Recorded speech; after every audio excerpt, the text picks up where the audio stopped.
Hello, hello, hello. I'm back because when I put the video on, when I uploaded the video with information about what tools I use in the classroom, for real, in my Challenge J classroom, I realized that I did not include any of the manipulatives, any of the extras that I bring. So I thought, let me just go through each strand and let you know. I'm not going to be able to show you everything because it's kind of all behind me in my file system for Challenge J, but I do want to let you know what extras do I bring, and these are all optional. You do you, boo. That's cool. I've always wanted to say that.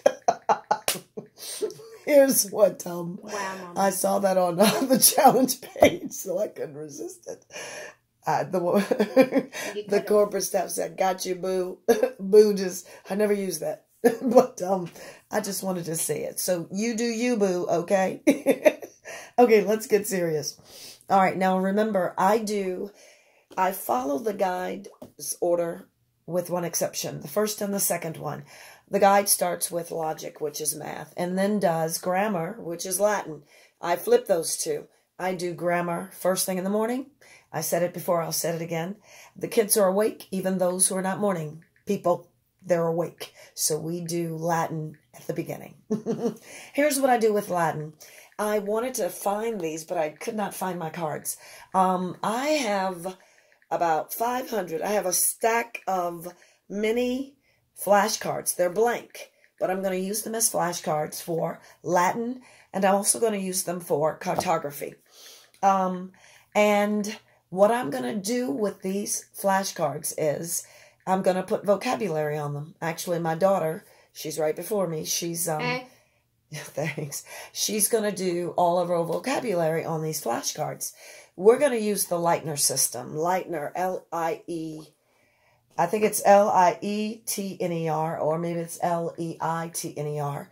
The Leitner system for memorizing words. And basically, it's 3 envelopes. Each envelope has a date on it or a day of the week on it. The first envelope says every day. The second envelope says Tuesday and Thursday. The third envelope says Friday. And basically, you go through these envelopes every day of the week because the first envelope says every day. That covers Wednesday. If you've noticed, I did not say Wednesday for any envelope, but the everyday envelope covers Wednesday. And that's another video. I'll show you what that looks like. With the envelope soon, or you can look it up on YouTube. Anyway, for grammar, this is the extra that I will use. I will use the Leitner system in my class. It's another gift I'm giving my students. I'm making each of my, right now I have 7 students. I'm making each of them the 3 envelopes using large manila envelopes. I'm actually going to tape the bottom. I'm taping the top, that is. And then I'm going to cut each envelope in half. And from that one envelope, I'll have 2. All I need is an envelope to stuff stuff in. It doesn't have to have a closure on it. You can close it up with a paper clip. And then I'll use another envelope to make the third. And I'm making 3 envelopes. I'm going to label each one for each of my students. And the other video that I'm making is for them so they can know how to do the Leitner system at home. And this system works not only with Latin, but it'll work great with debate when you're when you're memorizing states and capitals, territories, countries, geographic features, whatever. It'll work great for any of the strands if you've got to memorize certain small snippets of information. So let's see. So that is the main thing. And then I'll play lots of games with Latin, but one of my favorite ones is the medieval game where it's, I wish I had this, where you're actually going to be it's like a board game. I've made a big version of it to put in the middle of the table with all my kids. I've made tokens.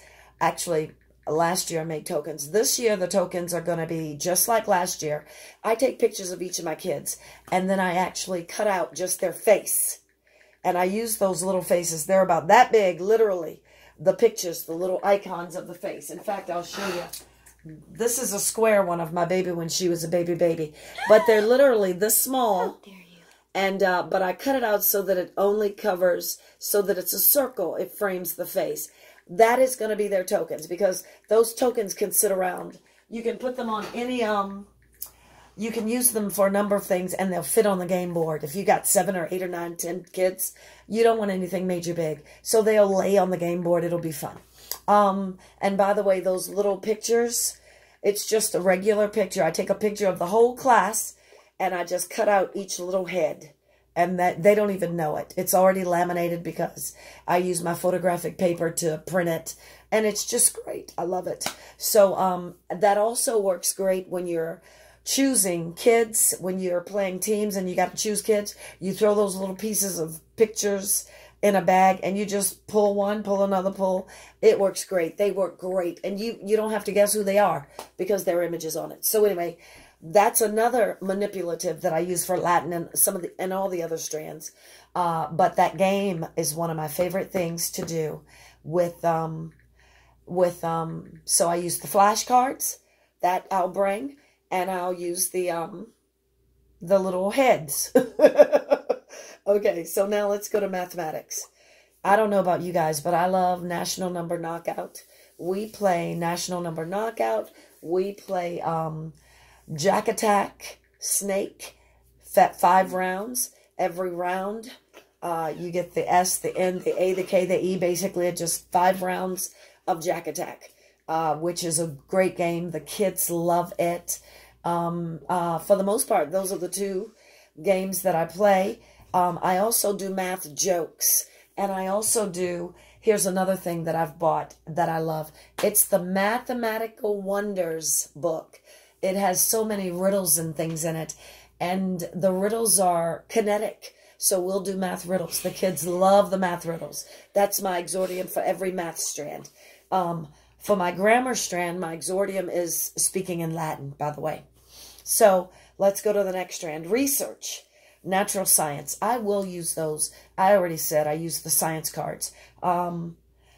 Science gets to be more fun when you're doing, when you get to where you're doing science fair work. There will be packets that directors have already posted on the page. You can actually look for some of them now. I downloaded one last year that I loved.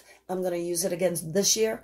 And we do all of the mock trials in classroom. We do the M&M one. We may use Skittles for this one.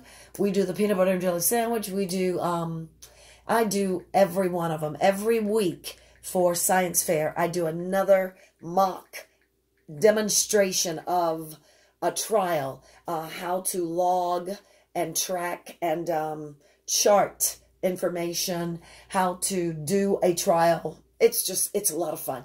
You'll love science fair. It's my favorite part. And then dissections, of course. I do 2 dissections a year. We do the eye, the sheep's eye, and the heart. The cow's eye and the sheep's heart. Boom. Great dissections. So that's, and you will buy your own dissection, your own specimen. By the way, California dissection is where I order mine from. And if you have extras, they are good because they come in a sealed container. You don't have to refrigerate them. You can keep them in your garage. Don't get them hot. That's the only thing. You don't want to heat them up. So if you've got air conditioning in your home, they can stay in your home. They don't smell. They stay sealed. So if you have extras from last year, if you were a director, you can use them this year. You don't. A lot of people were calling, how long can I hold these? Can they last? Blah, blah, blah. I kept mine in my box. And in fact, I've got some cow's hearts in a box right now because we didn't get to do dissections last year.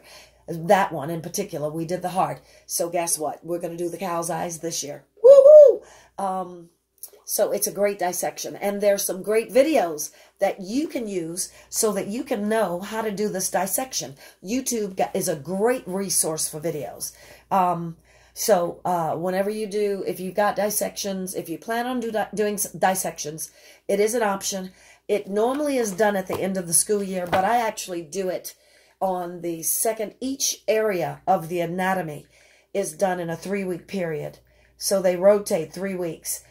The second week of each area, when we do the eye, the human eye, the second week of the eye is when I do the eye is when I will do that dissection. When we do the heart, the second week we're working on the heart is when I will do the actual heart dissection. So just to give you some idea of the timing, we'll take a look at your challenge guide so you can know when that happens. All right, so that is research. It's a lot of fun. It's just a goob of fun. Oh, you may want to play games when it comes to anatomy. You can play games with the drawings. You can take the, you can get a drawing, unlabel it. Unlabel it. That sounds weird. An unlabeled drawing, and then cut out the names of the parts. Make 2 sets.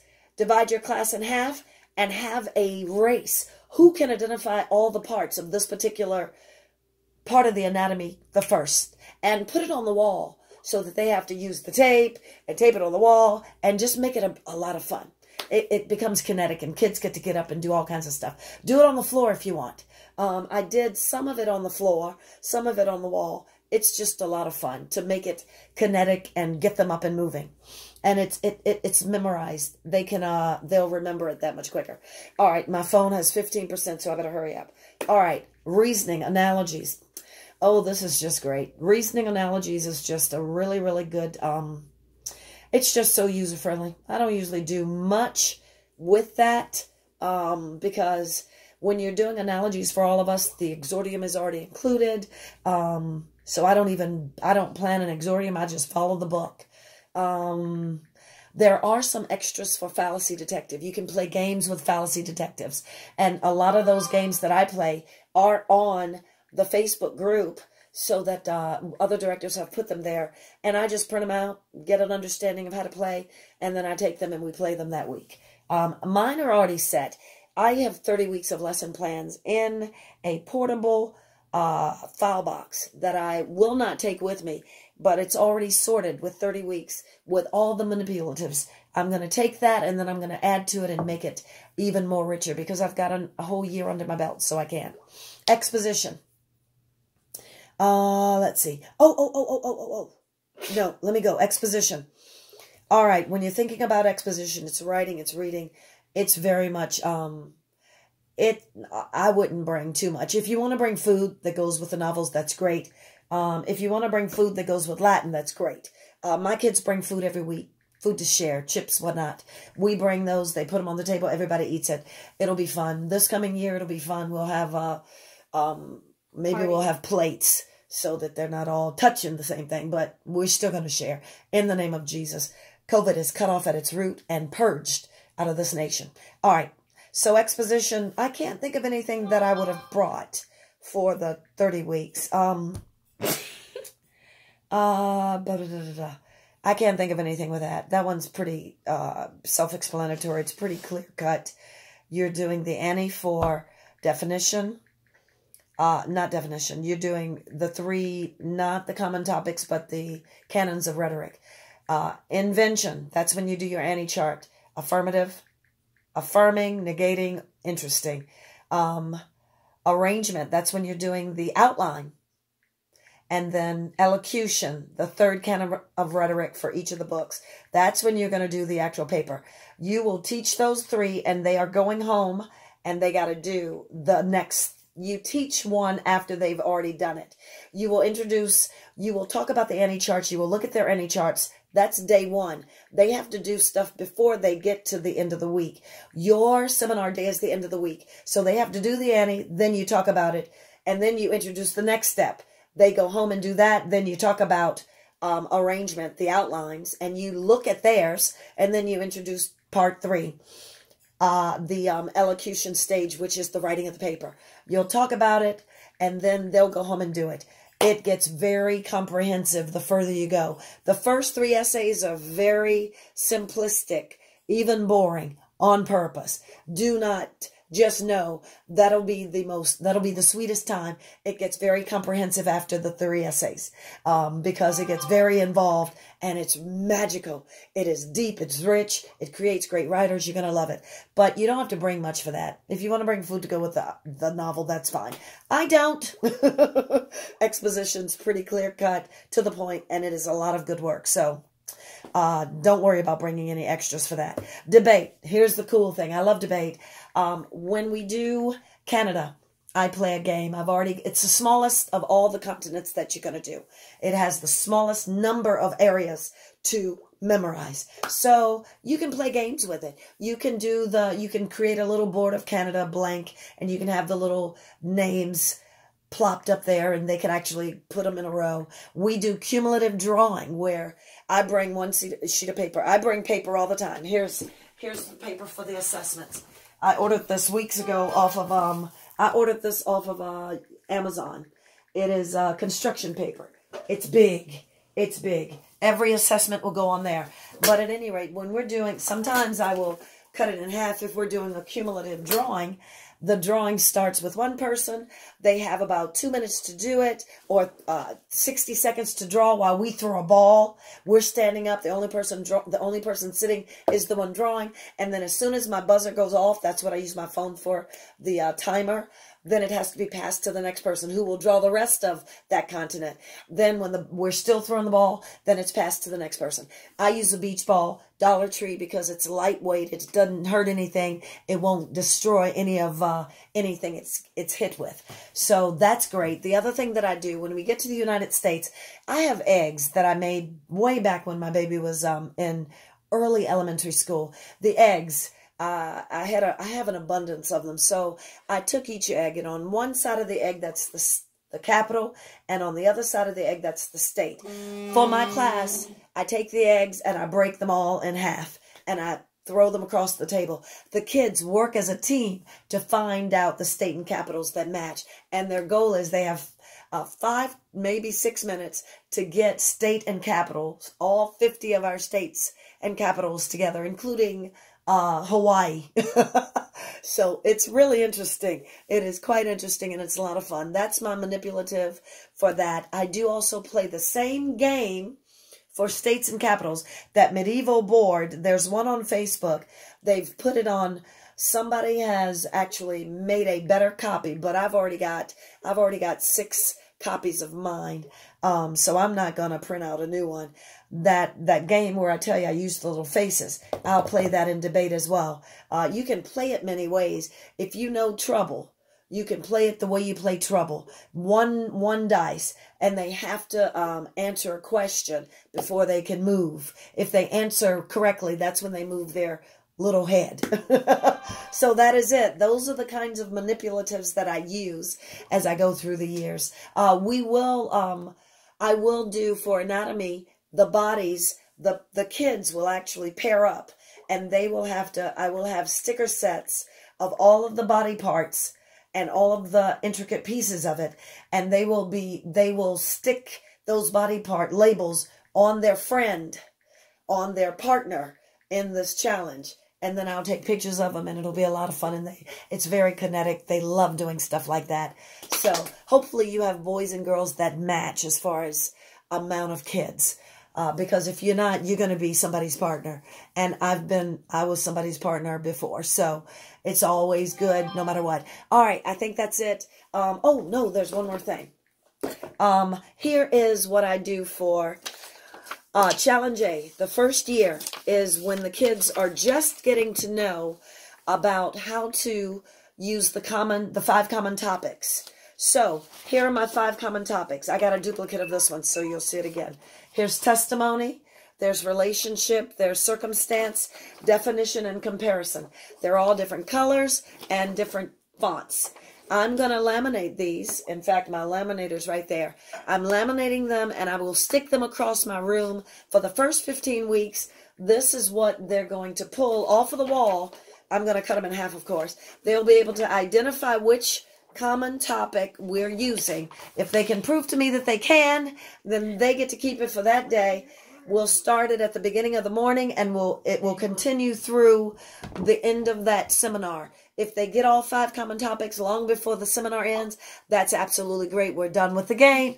But the goal is to identify which common topic we're using at any particular given time, that they can identify it. I will have a little cheat sheet up front, which will list all 5 common topics and what it does, what it's about, how it's administered.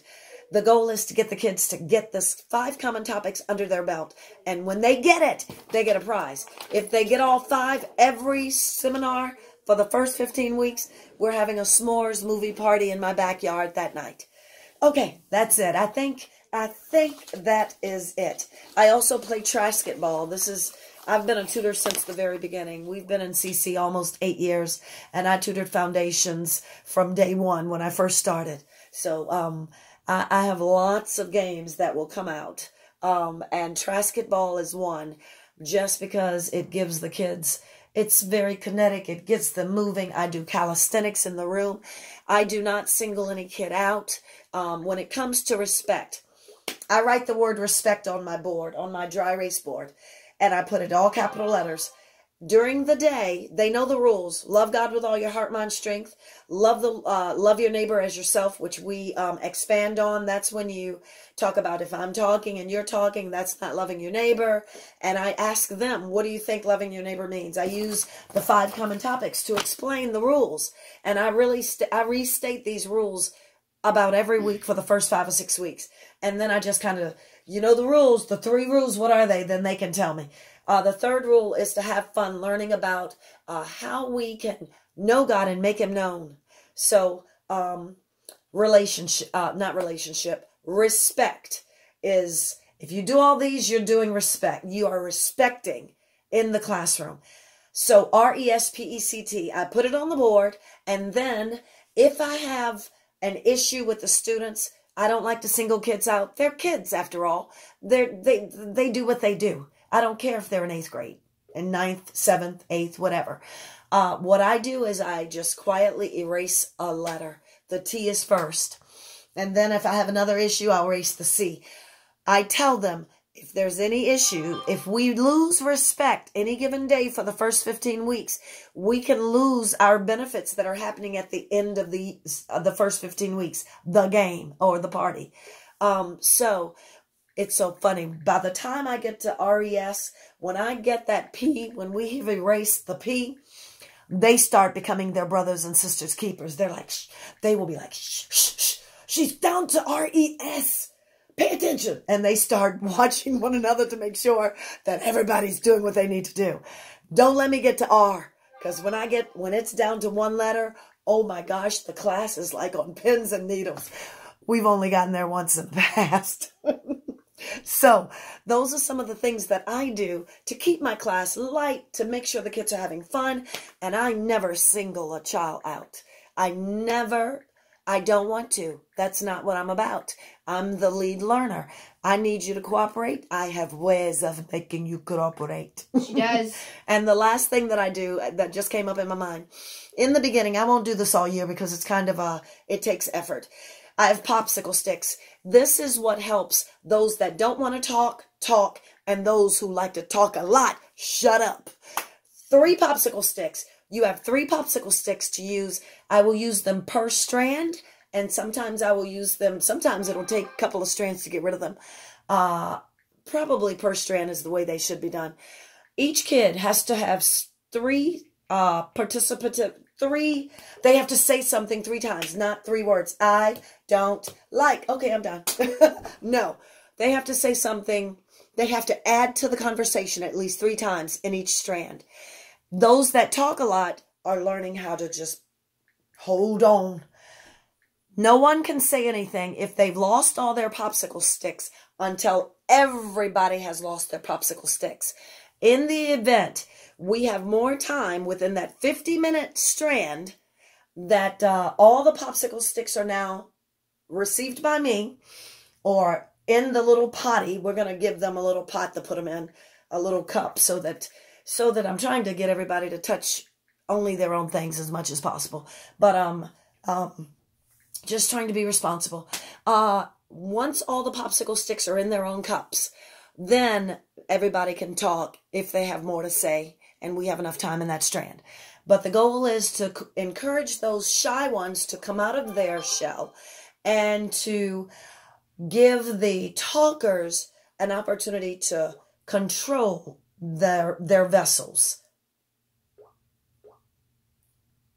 If you already have talked, if you've already used up your 3 popsicle sticks during a strand, then you have an opportunity to listen.